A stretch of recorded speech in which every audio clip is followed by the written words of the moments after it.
après-midi, on va poursuivre. On va plonger dans un monde qui est parfois, trop souvent, inconnu du vigneron. C'est le monde de la pépinière. Pour nous, c'est important à chaque fois d'en reparler pour voir que quand vous recevez des plants chez vous, ils ont déjà toute une histoire et que cette histoire, c'est plutôt important de la connaître parce qu'elle peut être sujette à plein de surprises plus ou moins réjouissantes et ça joue beaucoup sur la durabilité et la pérennité après des plantations que vous allez faire.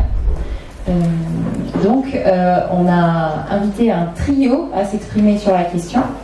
D'abord Julie Vinet de l'Azabio qui va nous parler du projet PEP Vitibio et ensuite deux pépiniéristes, les Christophe Rocaz et Christophe Everger sur vraiment la production du plan bio et la question de la filière et puis sur la partie plus sélection et biodynamique. Voilà. Je laisse la parole à Julie. Yes. Merci, donc bonjour à tous et toutes. Donc aujourd'hui je vais vous présenter le projet PEP Vitibio. Donc c'est un projet qui est porté par la Chambre d'agriculture du Var, c'est un projet national. Et donc en chef de file avec Garance Marc-Anthony. Et l'objectif donc de ce projet, c'est de parler de la production des plants de vignes greffés soudés dans le respect du cahier des charges bio. Alors, est-ce que ça marche? Voilà, ok, ça marche. Voilà. Donc d'abord pour reposer le contexte pépinière Viti, donc ça sera développé plus longuement ensuite avec les deux Christophe. Mais donc la pépinière viticole en France en 2023, donc c'est 775 professionnels, donc on a vu qu'il y avait une baisse de 54% en 20 ans. Ça représente 4019 hectares de vignes mères avec donc 60% de porte-greffes et 40% de greffons. C'est 220 millions de plants mis en œuvre, dont 1 million de racinés. Et pour l'instant, il n'y a pas de plan de vignes bio, sauf en zone hors flavescence. Donc le cahier des charges bio va évoluer. Et à partir du 1er janvier 2036, pour les domaines en bio, il sera obligatoire de planter des plants de vignes bio. Ou alors l'option sera de déclasser les parcelles, de planter des plants conventionnels et éventuellement de réentamer la conversion pendant 3 ans. Et il y aura aussi une évolution au niveau donc de la réglementation européenne sur les organismes de quarantaine, avec notamment les traitements sur le pyrètre et l'obligation des traitements à l'eau chaude sur les plants.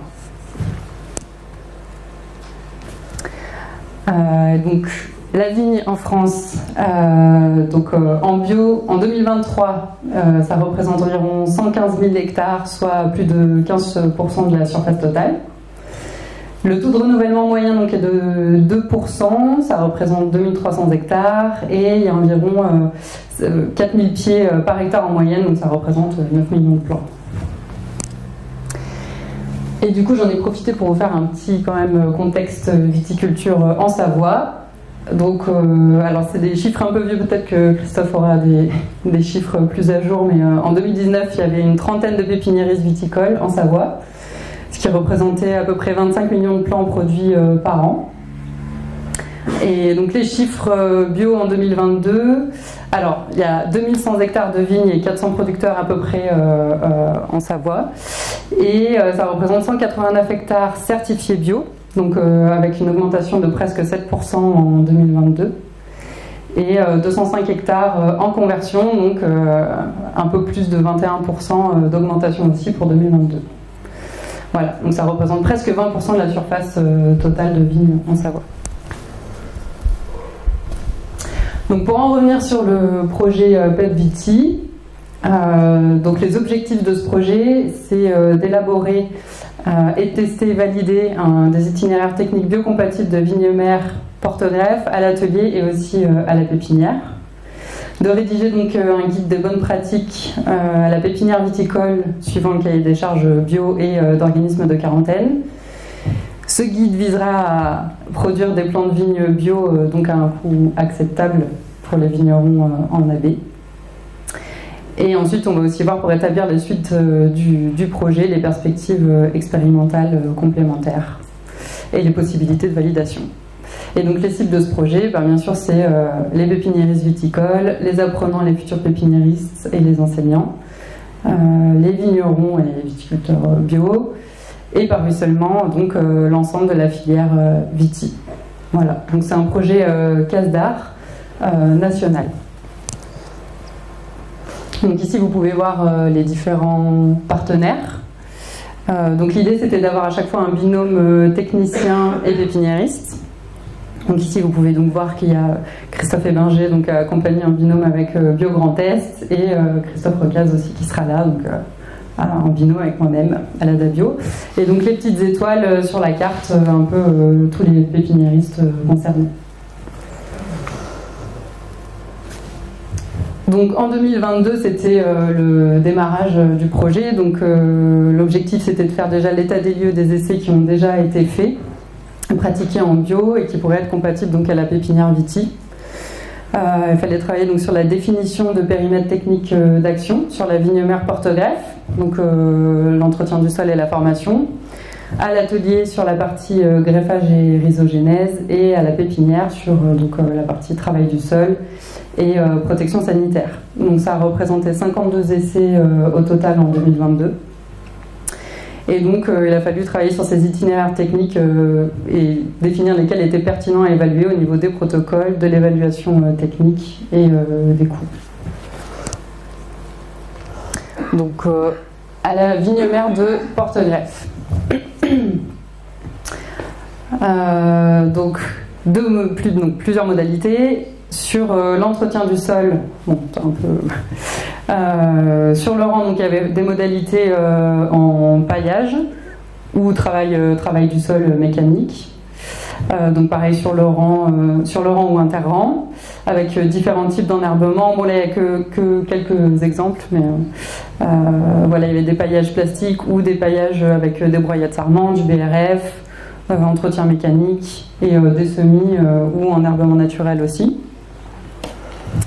Et ensuite, pour la formation, donc il y avait en classique tête de saule, donc plusieurs modalités également, toujours entretien mécanique ou paillage. Ensuite, il y avait des palissages donc à l'horizontale sur table, qu'on va voir plus en détail après, et des palissages verticaux, donc montants ou descendants. Voilà, donc ça c'est les différentes modalités de formation. Donc la première tout en haut, classique en tête de saule. Ensuite il y avait la même modalité, donc en classique tête de saule, mais avec un paillage plastique, donc sur le rang. En dessous sur table, donc c'est le palissage horizontal. Et ensuite vous pouvez voir donc les deux modalités verticales.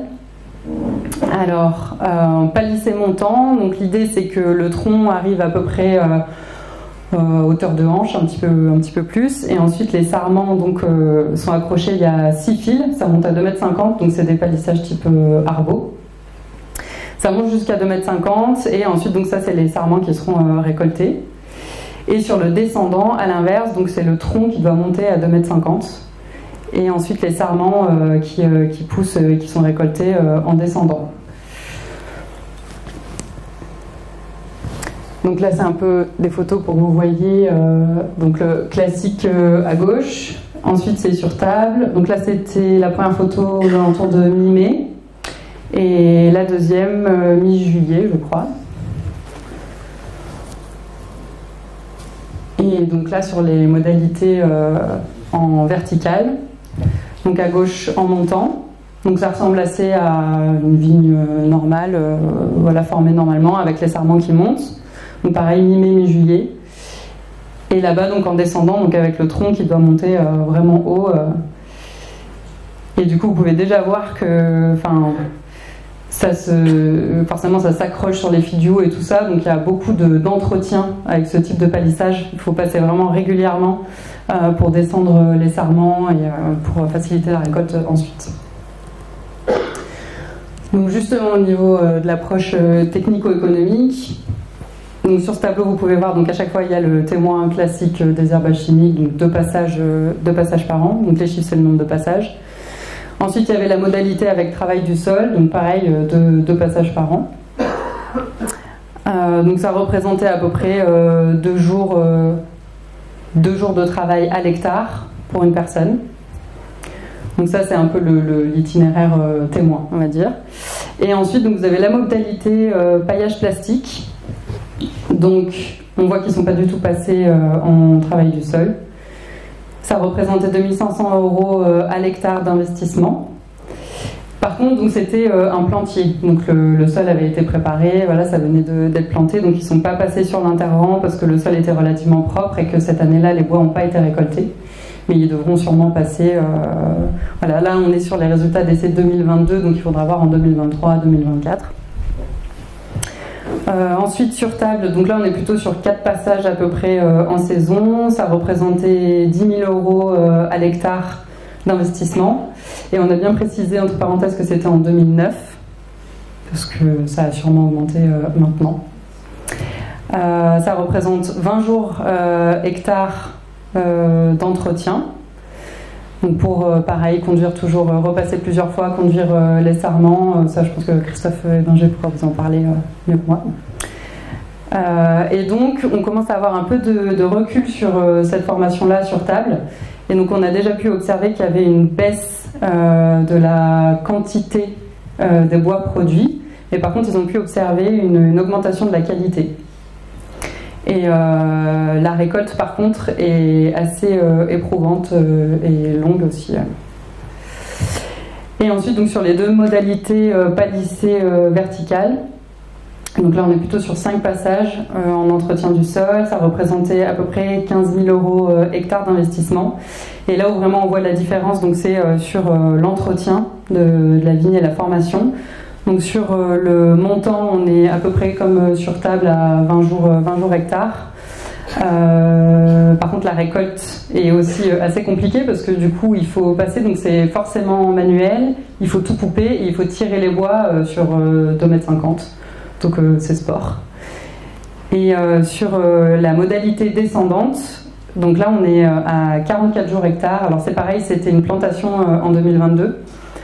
Donc ça prend énormément de temps parce qu'il faut former la vigne, il faut qu'elle monte jusqu'à 2,50 m, donc ça prend déjà plusieurs années pour pouvoir produire. Ça demande, du coup, il faut tirer un câble entre le sol et le dernier fil, il faut qu'il soit, il faut former le tronc sur ce câble. Il faut que ça résiste au vent, enfin voilà, il y a beaucoup de choses. Il faut passer bourgeonner régulièrement. Et pareil, venir passer éventuellement rogner, donc forcément à la main pour activer la pousse. Et la récolte aussi prend du temps. Donc là, on voit qu'il y aura forcément un surcoût, en tout cas sur ces plans-là. Donc ensuite, à l'atelier sur le greffage et la rhizogénèse. Donc en 2022, il y a eu 6 essais qui ont été mis en place sur la partie greffage, donc toujours un témoin paraffine classique hormoné. Et ensuite des modalités sans paraffine, paraffine non hormonée et paraffine à base de cire d'abeille naturelle. Et sur la rhizogénèse, donc 8 essais qui ont été mis en place, témoin classique hormones de synthèse, un remplacement des hormones avec du terpène, ou c'est une sorte de lombricompost. Des équivalents d'oxyde naturel, donc ça c'était à base d'extrait d'algues, et des modalités sans hormones. Donc on va revenir sur le greffage, mais juste sur la partie rhizogénèse, parce qu'il n'y a pas de diapo dessus. A priori, on n'a pas, enfin en 2022 en tout cas, il n'y a pas eu d'amélioration par rapport à la modalité sans hormones. On n'a pas vu de choses particulièrement intéressante. Et donc là sur la partie greffage, donc vous avez la première colonne témoin, la modalité sans paraffine, paraffine non hormonée et cire d'abeille. Donc on peut voir que la modalité qui a le moins bien fonctionné, c'était la modalité sans paraffine. Et sur les autres, par contre, paraffine non hormonée et paraffine naturelle, c'était plutôt satisfaisant, il y avait peu voire pas d'écart. Donc on peut dire que là, ces itinéraires-là ont été validés par les pépiniéristes. La différence qu'il va y avoir aussi, c'est sur donc la cire d'abeille où le prix n'est pas le même et la disponibilité aussi. Et ensuite, on passe à la protection sanitaire à la pépinière. Donc pour un petit rappel, en moyenne, il y a une densité de 250 000 plants hectares. Donc c'est très dense. Donc les protocoles qui ont été définis par les partenaires, donc à chaque fois il y avait un itinéraire témoin, donc en protection conventionnelle, un itinéraire bio, donc à base de cuivre et soufre, et ou en fonction des pépiniéristes, un itinéraire bio optimisé avec des biocontrôles, donc avec des ajouts de préparats, d'extraits végétaux, un coup prêle, un coup osier, en alternance. Donc en 2022, ça représentait 6 essais sur des zones de production contrastées géographiquement. Donc sur la carte, vous pouvez voir, c'est les petits ronds rouges. Et pour rappel, c'était en 2022, donc la pression mildiou était faible à moyenne selon les régions. Donc sur ce tableau, vous pouvez voir donc les différents départements où les essais ont été mis en place, la pluviométrie, le nombre de plants mis à l'essai, et ensuite là c'est pour voir donc le nombre de passages et les doses de cuivre. Donc en gros, on est, que ce soit en bio ou en bio plus biocontrôle, entre 12 et 17 traitements sur la saison. Et les doses vont de 3 kg à 7 kg hectare. Donc celles qui sont barrées, c'est parce qu'il y a eu des erreurs de dosage, donc on ne les a pas pris en compte. Voilà, et donc 7 kilos, à savoir que ça passe en bio puisque les pépinières ont une obligation de rotation de 5 ans. Donc une pépinière ne peut pas revenir sur la même parcelle avant 5 ans. Donc au niveau du glissage, ça passe au niveau de la réglementation bio. Voilà, donc bon là un tableau un peu indigeste, mais c'est pareil, toujours les départements, la pluviométrie, et donc là vous pouvez voir le taux de mildiou, d'attaque mildiou, et le pourcentage de réussite des plants. Et donc là pareil, donc, voilà, on voit dans le Vaucluse il n'y a pas eu du tout de mildiou, en Savoie on était plutôt à 40%. Et donc on peut voir que quand même c'était plutôt satisfaisant. Certains n'ont pas eu énormément de différence de plans de premier choix entre le conventionnel et le bio ou bio plus biocontrôle. Donc globalement en 2022 on peut dire que la protection cuivre a été aussi efficace ou à peu près aussi efficace que le conventionnel. On n'a pas observé d'impact négatif de la stratégie bio ou bio plus biocontrôle sur l'ahoutement des bois, et pas d'impact non plus du cuivre ou du cuivre plus biocontrôle sur la croissance et le taux de réussite des plants. Donc les premières conclusions après cette première année d'essai. Donc la formation biocompatible des porte-greffes à l'entretien du coup sans herbicides chimiques.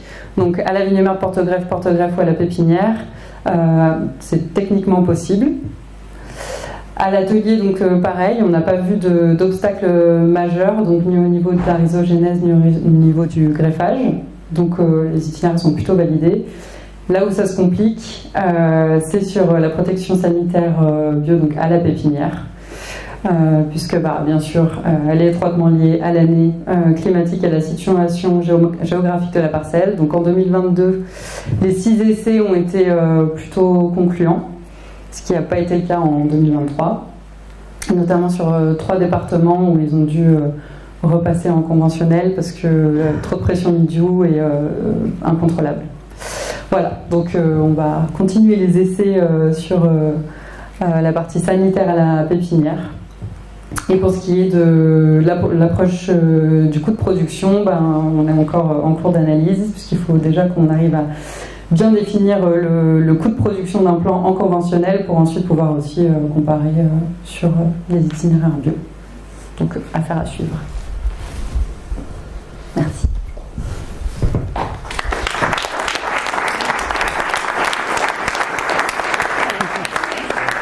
J'ai pas besoin de micro. Pas besoin de micro. C'est quand même.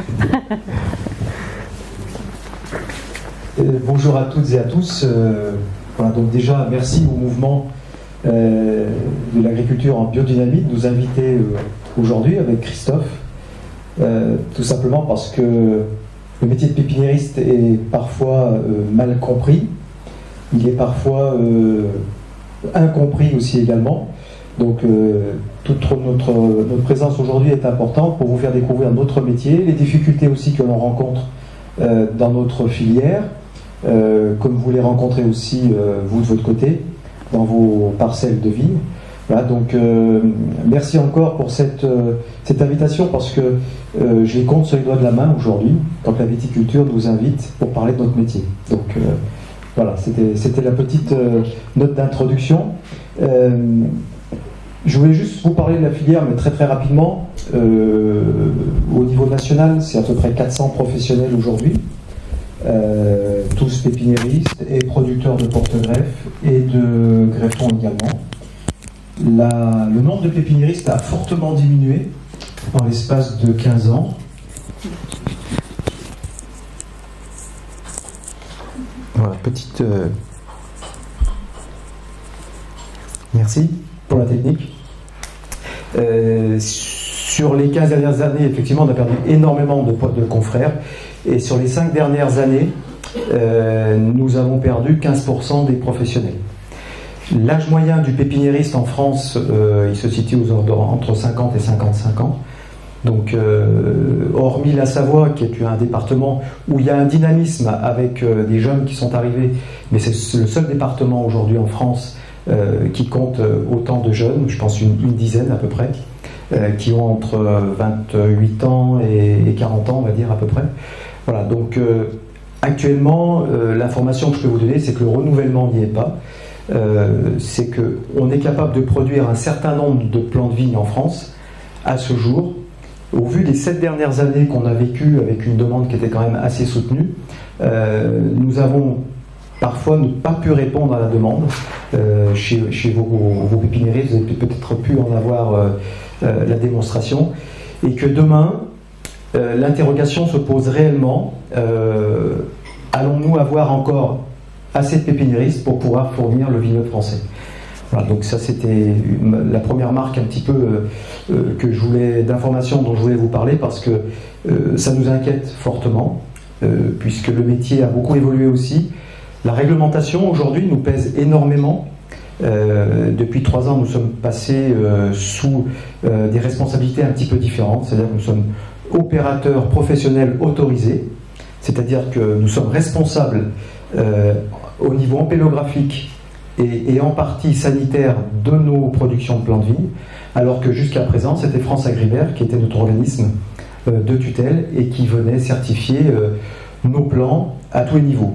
Il continue à certifier les plants, bien sûr, parce que ça c'est les services de l'État, et on reste quand même la dernière filière à être sous le contrôle des services de l'État. Voilà, donc c'est pour nous des contraintes très fortes, qui ont certainement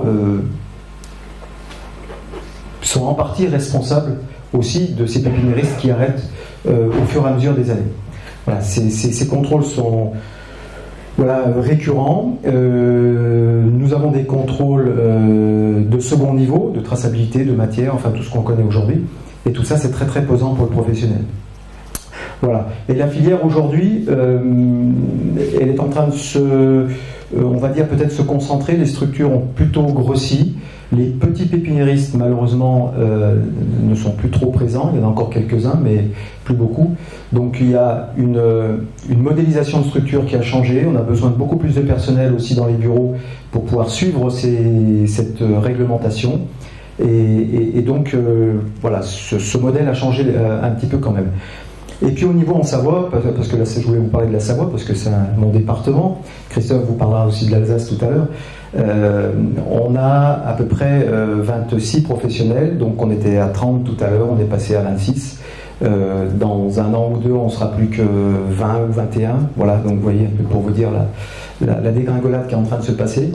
Nous produisons 40 millions de plants de vignes sur les 5 dernières années. Donc c'est le département qui est passé en tête des départements français producteurs, de par cette jeune génération qui est arrivée.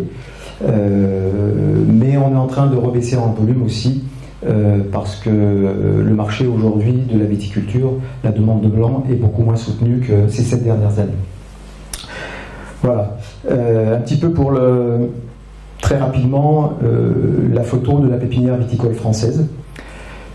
Moi, ce que je voudrais aussi vous dire, c'est que vous expliquer un petit peu ce qu'est la production d'un plant de vigne et le cycle de production du plant de vigne. C'est un engagement fort du pépiniériste chaque année, avec beaucoup de responsabilités, beaucoup d'inquiétudes.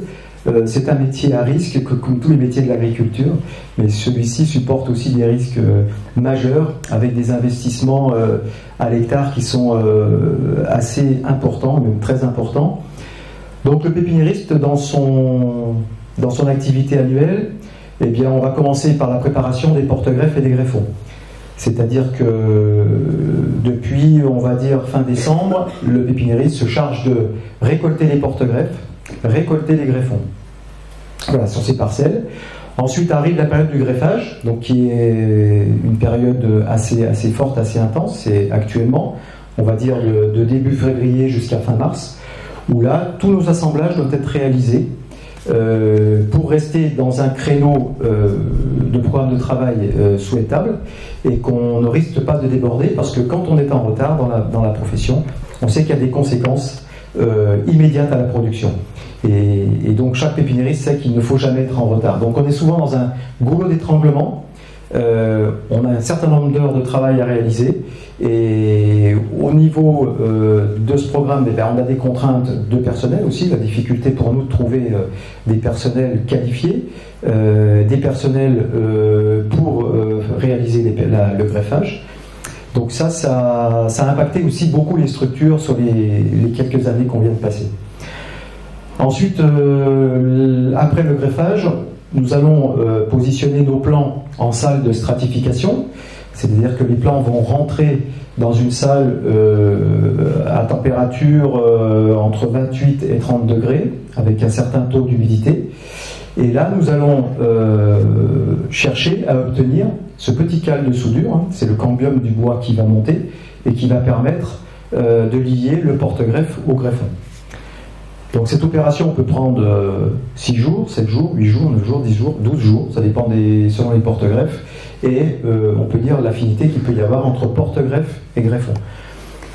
À la sortie de la stratification, alors on va dire que tout ne sort pas en même temps, vous avez des lots qui vont sortir au 6e jour jusqu'au 12e jour.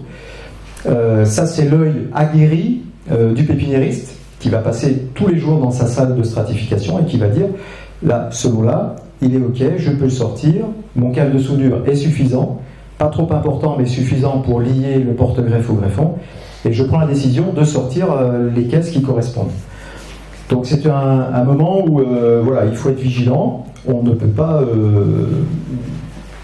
on peut dire, louper un petit peu cette sortie de chauffe, parce qu'il y a un impact qui sera réel et fort après sur la production en pépinière. Ensuite, après la stratification, nous allons reparaffiner les plants une deuxième fois, qui vont ensuite partir à la plantation en pépinière. Donc cette opération, ça veut dire qu'on reprend la totalité des plants de vigne qui ont été greffés et on les remet, on les replonge dans la paraffine et ensuite on va les amener à la pépinière pour les planter. On peut parler aussi de deux types de plants que vous connaissez, hein. Il y a le plant en pot, qui est une culture, on va dire, girondine, plus essentiellement, où les Bordelais ont plutôt cette culture parce que c'est historique, et puis le climat aussi le permet. Voilà. Chez nous en Savoie, très peu de plants en pot, chez toi Christophe, très peu aussi. Voilà. Donc simplement, c'est que la différence, c'est que les plants vont sortir de chauffe, de stratification, on va les mettre dans un petit pot biodégradable avec du terreau, on va les mettre en forçage sous serre, et ces plants vont sortir, on va dire, au 15 juin, voilà, entre le 1er juin et le 15 juin, et pourront être livrés aux viticulteurs dans les jours qui suivent. Voilà. Par contre, c'est des plants qui n'ont pas été testés au niveau racinaire et qui n'ont pas été testés au niveau soudure. Voilà. Donc c'est la différence par rapport à un plant traditionnel. Ensuite, quand on arrive après la plantation, eh bien, vous avez tout l'entretien d'été, donc irrigation, goutte à goutte ou pas goutte à goutte ou aspersion, la lutte phytosanitaire, mildiou essentiellement pour nous, et puis bien sûr l'enherbement. Voilà. La pépinière aujourd'hui, c'est soit sur paillage plastique, soit sur monobute en pleine terre. Les deux existent. Voilà, les deux itinéraires techniques existent. Mais ça veut dire que dans les trous, même s'il y a le paillage plastique, dans les petits trous, il y a de l'herbe qui pousse.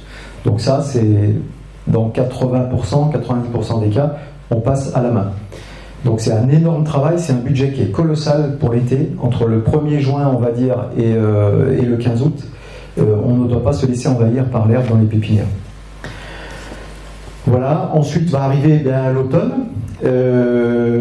où généralement les pépinières demandent moins d'entretien. À partir du mois de septembre, l'herbe va commencer à se poser, on est plus tranquille, l'irrigation, on va dire, se termine, et nous attendons la chute des feuilles pour pouvoir arracher les plants, qui se font aujourd'hui mécaniquement avec des machines. Avant, on avait le personnel pour arracher, on arrachait tout à la main. Aujourd'hui, la pénibilité a été fortement diminuée puisque les machines nous permettent d'arracher les plants en temps et en heure, bien sûr en fonction des conditions météo. Par exemple, 2023 a été une année très très difficile pour nous puisque les pépinières étaient dans l'eau et malgré tout il fallait qu'on sorte les plants. Donc on s'est vu à plusieurs reprises mettre plusieurs tracteurs l'un devant l'autre pour pouvoir sortir nos plants. Et ça c'était un petit peu général dans toute la France. C'était pas que uniquement en Savoie, mais je pense que tout le monde a subi cet aléa climatique.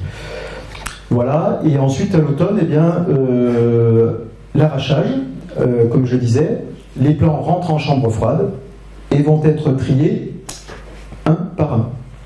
C'est-à-dire que le contrôle de la soudure va se faire manuellement et le contrôle du système racinaire va se faire visuellement. Donc là, c'est très très important.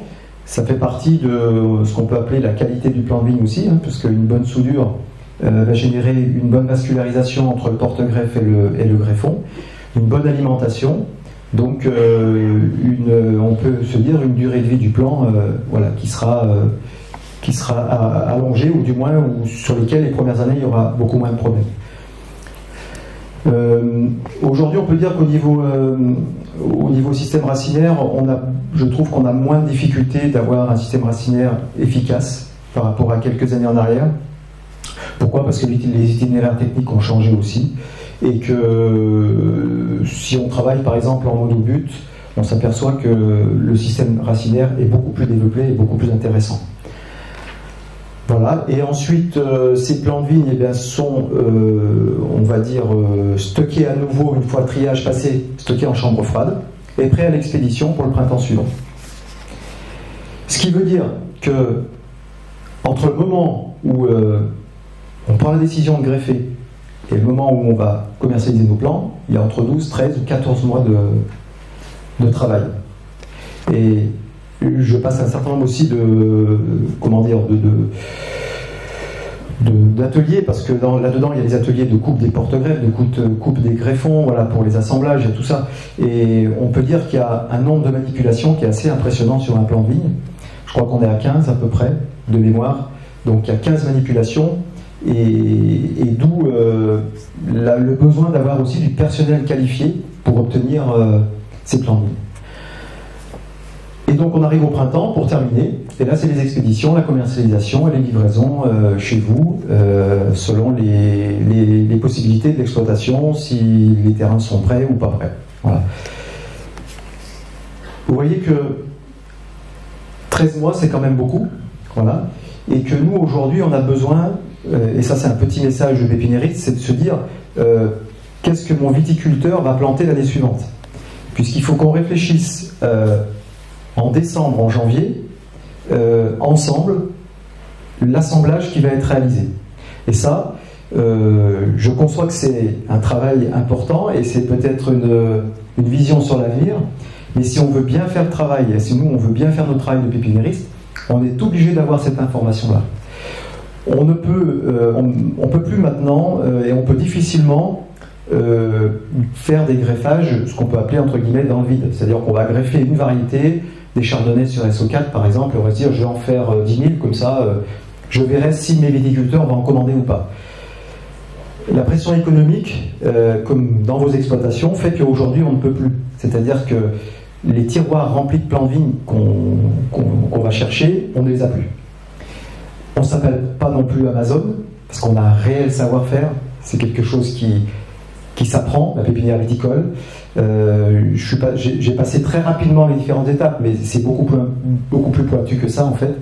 Et en fait, tout ça fait qu'on a besoin, je le redis, d'avoir ces informations majeures au moment du greffage. Ça nous permet d'avancer rapidement, de vous dire après, au mois de juillet, voilà l'état de notre pépinière, nos estimations c'est ça.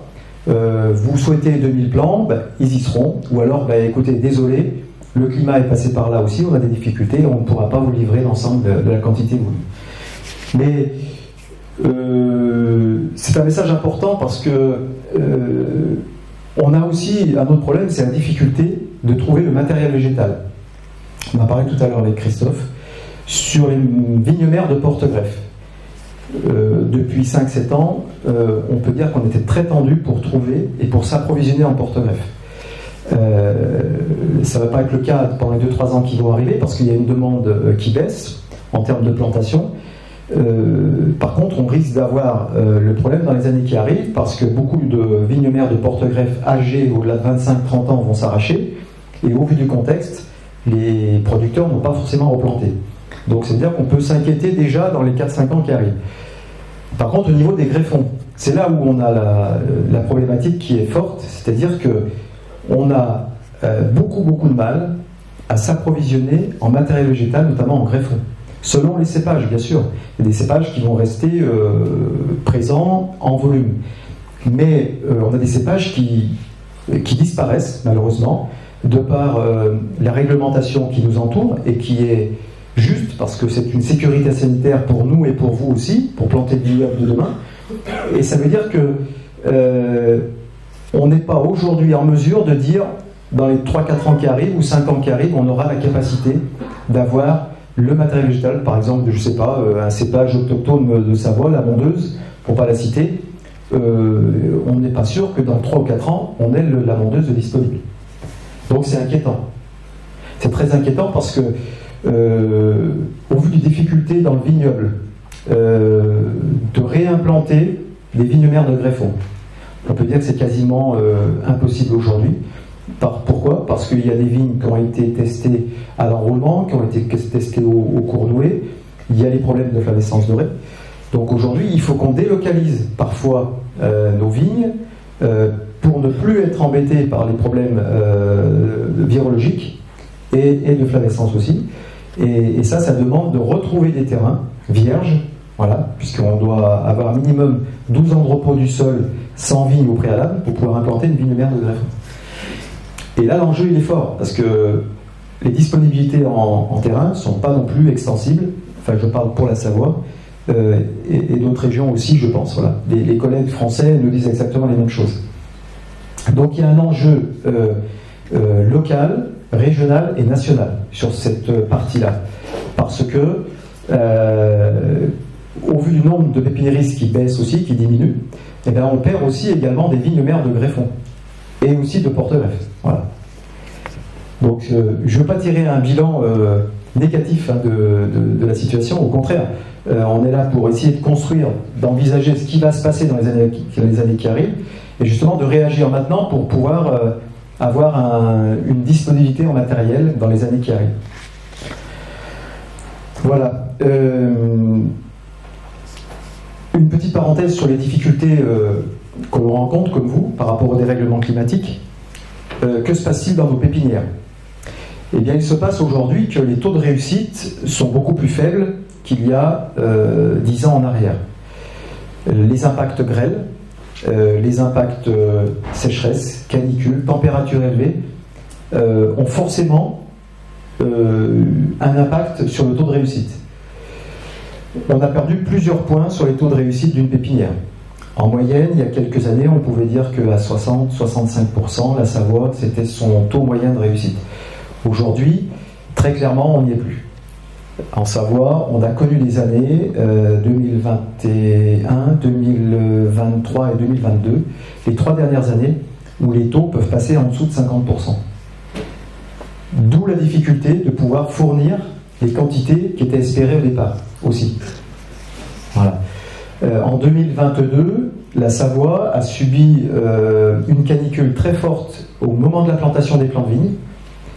Ça a duré 7 jours à 35 degrés. Et en fait, on a eu plusieurs solutions. C'était bien sûr le goutte à goutte dessous, l'aspersion, et en fait, rien n'y a fait. Donc c'était des températures trop élevées, des buttes qui sont montées en température d'une manière assez violente, et là, on a perdu beaucoup de plants de vigne. Voilà. Donc le dérèglement a un impact sur les pépinières. Il a un impact aussi sur les vignes mères de porte-greffe. Une vigne mère de porte-greffe aujourd'hui, elle souffre énormément en été quand il n'y a pas l'irrigation, quand il n'y a pas de moyen de lui apporter de l'eau. Et si le porte-greffe est de mauvaise qualité, la reprise en pépinière sera d'autant plus difficile. Les vignes mères de greffons souffrent aussi énormément. Voilà, donc on a les deux productions que nous, enfin les deux matières qu'on va assembler, porte-greffe et greffon, qui à la base déjà subissent une perturbation physiologique. Et du coup, automatiquement, on le retrouve derrière en réussite pépinière. Voilà. Donc ça, c'est un effet aussi que vous constatez dans vos vignes chaque année, mais qui est une réalité de pépiniériste. Voilà. Et c'est pour ça que on ne peut pas en vouloir au pépiniériste qui ne pourra pas fournir la quantité souhaitée aujourd'hui. Voilà. Ça reste un matériel végétal, ça reste du vivant, et ça reste la nature qui explore et qui nous donne voilà, ce qu'elle peut nous donner à un moment donné, tout simplement.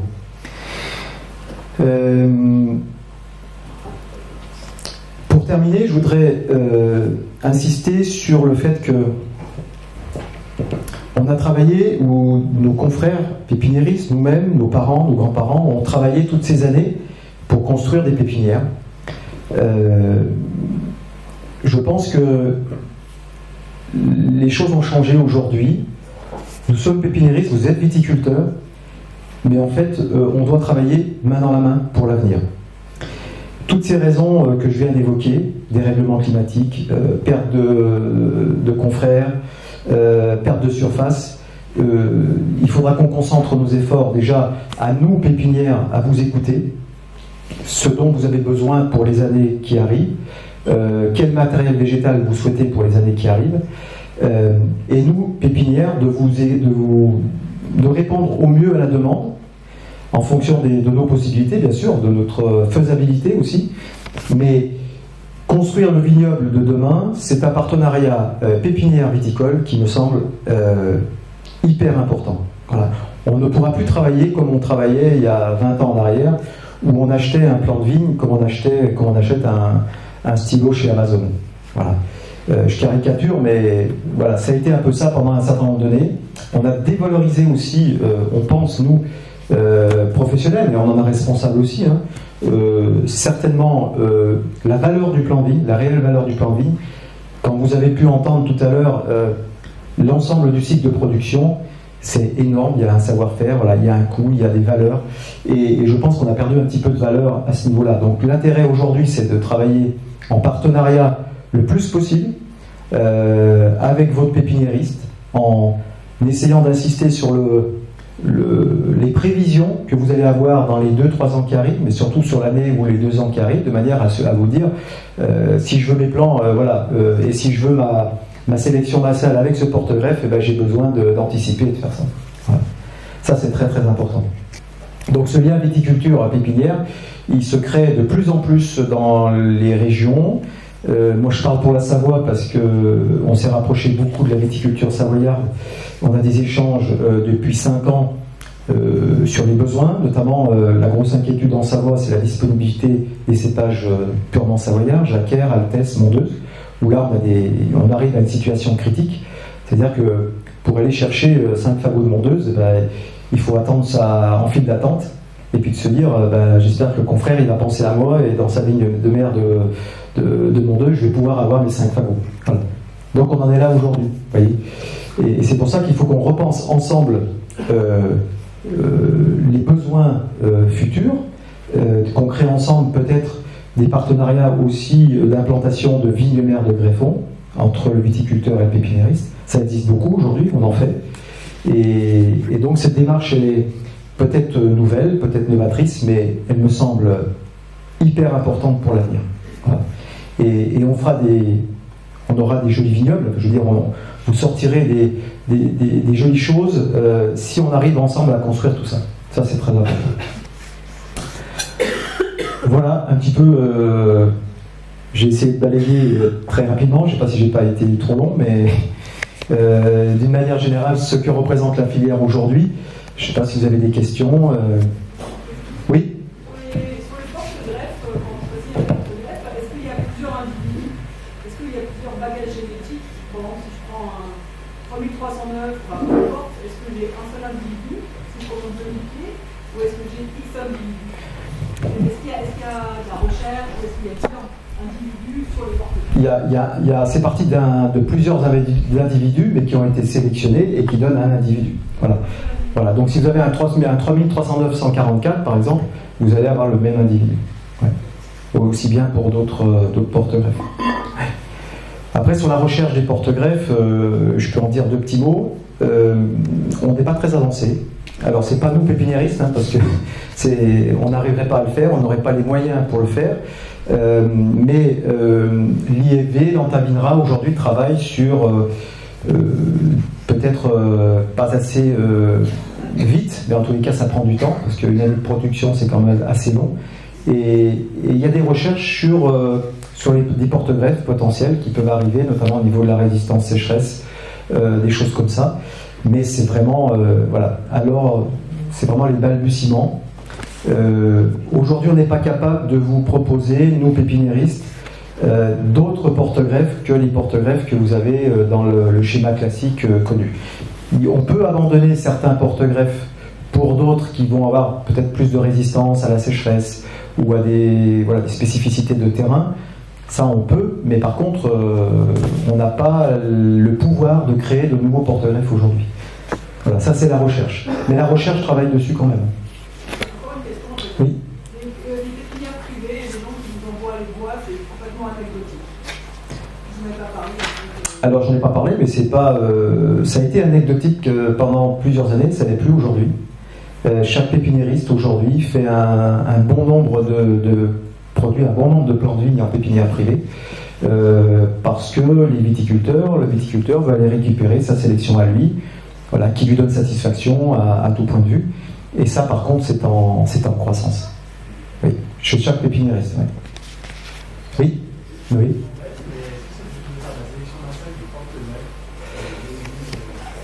Est-ce qu'on pourrait faire de la sélection massale de porte-greffes? Christophe? Je préfère donner la parole à François Dalle à côté. Voilà. Je vous donne la parole. Légalement, c'est interdit. Ah, bon bah. Alors nous, on a fait une collection qu'on n'a pas le droit de distribuer parce que légalement, on a le droit de distribuer que des clones. Donc quand vous achetez des plants de vigne, forcément les porte-greffes sont des clones.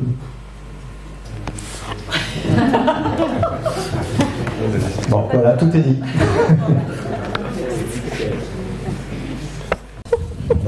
Voilà, on m'avait demandé de parler d'une chose importante aussi. Je ne remets pas le micro, c'est pas la peine. Si. Voilà. Oui, les motivations, mes motivations pour passer en pépinière bio. Alors tout simplement, c'est que moi, mon exploitation, elle a 2 activités. On est producteur de pommes et poires et fraises en bio depuis 15 ans. Et que nous sommes pépiniéristes aussi pour les 50 autres % de l'activité. Quand on a changé d'activité de système il y a 15 ans, on était profondément convaincus du bio, et on l'est toujours aujourd'hui. Et ma conviction reste inchangée, et je pense que j'avais très envie de partir dans ces essais bio et de pouvoir commercialiser un jour des plants bio, parce que ça fait partie de mon ADN, l'ADN de mon épouse et les 2 filles qui travaillent avec nous. Voilà, donc c'est un choix commun, mais qui a été vite réfléchi il y a 4 ans en arrière. Voilà, et les motivations, c'est aussi d'être beaucoup plus proche du végétal aussi, qu'on l'a été certainement à un moment donné, de vivre plus avec son végétal, de respecter bien sûr la planète et surtout notre nature. Je vous apprends rien du tout là-dessus. Et c'est aussi une motivation pour continuer à produire dans de bonnes conditions et se donner du positif tous les jours. C'est-à-dire que moi dans mes vergers, quand je passe tous les jours, c'est comme vous dans vos vignes, il y a quelque chose d'agréable qui se passe et moi c'est pareil. Et en fait passer dans une pépinière bio, ça me redonne aussi de l'espoir pour la suite, parce que je pense que le marché de demain, il va s'orienter très sensiblement sur ces plans bio. Et puis en 2035, comme vous l'avez vu, Julie vous l'a présenté tout à l'heure, il y aura l'objectif de fournir aussi des plans bio à tout viticulteur en bio. Voilà, et ça prend du temps. Voilà, je suis arrivé en retard. Christophe a beaucoup d'années d'expérience sur sa pépinière. Moi, je suis un petit jeune, mais voilà, je pense qu'on va y arriver, même s'il y a eu des écueils depuis 2-3 ans. On garde la motivation pour y arriver parce que c'est un nouvel itinéraire technique, on apprend de nouvelles choses et c'est grisant de pouvoir travailler dans ce sens-là. Voilà.